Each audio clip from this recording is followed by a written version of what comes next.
desmantelamiento ni privatización por un ferrocarril público y social, ni desmantelamiento por un ferrocarril ni desmantelamiento ferrocarril público y social, por un ferrocarril público y social, por un ferrocarril público y social.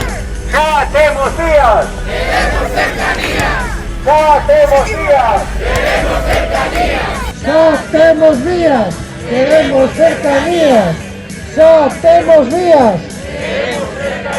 Un ferrocarril que vertebre territorios, cuyas políticas tratadoras están a elevar a efecto do gobierno estatal, tendentes a potenciar a alta velocidade, a que absorbe un 70% dos investimentos, deixando única e exclusivamente un 30% o resto do ferrocarril convencional. Así, o que está a acontecer que determinadas líneas convencionais, como a línea Vigo-Ourense-Monforte Ponferrada, a línea Ferrol-Coruña, a línea Ferrol-Ribadeo, as líneas Coruña-Vigo, pois están agora mesmo en unha situación moi precaria.